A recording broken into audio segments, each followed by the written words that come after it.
আজকে আমি আপনাদের গন্ধরাজ চিকেনের একটা রেসিপি দেখাবো। নামটা শুনতে যেমন ইউনিক, টেস্টটা কিন্তু একদম সেই লেভেলের। নমস্কার, আমার নাম অনিন্দ। আমি খড়গপুর শহরে একটা ক্লাউড কিচেন আর কেটারিং সার্ভিস অপারেট করি। আজকে আমাদের 25 জনের একটা অর্ডার ছিল, যেটাতে বাসন্তী পোলাও আর গন্ধরাজ চিকেন হয়েছিল। ওটারই একটা ভিডিও আপনাদের সাথে শেয়ার করছি। গন্ধরাজ চিকেনের গন্ধ নিতে আমাদের ম্যাডাম এসে গেছেন আগেই। চলুন এবার রেসিপির দিকে বাড়া যাক। এখানে রিফাইন তেল আগে গরম করে নেব। সবচেয়ে আগে এখানে অ্যাড করব আদা রসুন বাটা। আদা রসুন বাটার মধ্যে রসুন বাটার কোয়ান্টিটিটা কিন্তু একটু বেশি আছে। ভালোভাবে ফ্রাই করব 3 থেকে 4 মিনিট। তারপরে এতে অ্যাড করব পেঁয়াজ বাটা আর কাঁচা লঙ্কা বাটা। গন্ধরাজ চিকেনের যে পুরো ঝালটা কিন্তু কাঁচা লঙ্কারই থাকে। এখানে কোনো রকমের লাল লঙ্কা গুঁড়ো বা কাশ্মীরি লঙ্কা ইউজ হবে না। খুব সুন্দর করে মশলাটাকে একবার এখানে ভেজে নেব। এবার এখানে আমি অ্যাড করব জলে গুলে রাখা ধনে গুঁড়ো, জিরে গুঁড়ো আর একটুখানি হলুদ। আর কিছু মশলা এতে অ্যাড করব না। এই মশলাগুলোকে আমি একটু জলে গুলে রেখেছিলাম 5-6 মিনিটের জন্য। তারপরে এই মশলাতে দিয়ে দিয়েছি।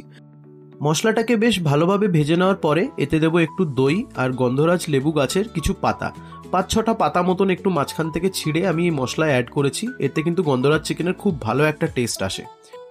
মশলা থেকে যখন তেল ছেড়ে দেবে এতে অ্যাড করব আমরা চিকেনটা অ্যাড করার পরে মিডিয়াম ফ্লেমে একটু ভালোভাবে চিকেনটাকে কষিয়ে নেবো। আবার একটা জিনিস কিন্তু মাথায় রাখতে হবে, চিকেনটাকে বেশি কষাতে কষাতে যেন নিচে না লেগে যায়। নিচে কিন্তু লেগে গেলে একটু টেস্টটা পাল্টে যাবে গন্ধরাজ চিকেনের। পরিমাণ মতন লবণ অ্যাড করব। চিকেনের সাইজটা দেখতে পাচ্ছেন, মিডিয়াম সাইজের চিকেন থাকে আমাদের কম্বোতে। এবার আমি অ্যাড করেছি এতে মগজ বাটা, কাজু বাটা আর পোস্ত বাটা।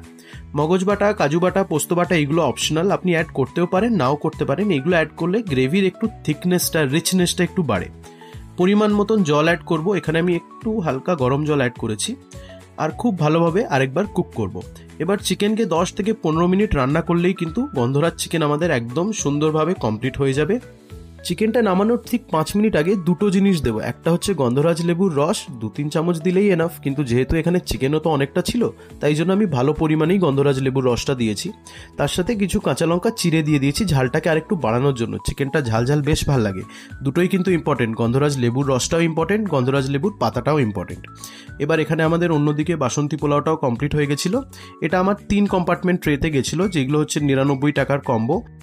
এই অর্ডারটা আমার এসেছিল খড়গপুর পীরবাবা ডাউন থেকে। আপনিও যদি চান নিশ্চয়ই অর্ডার করতে পারেন। ঘরের ছোট বড় অনুষ্ঠান হলে একবার অর্ডার করে দেখতেই পারেন। আশা করি খাবার দাবার ভালো লাগবে।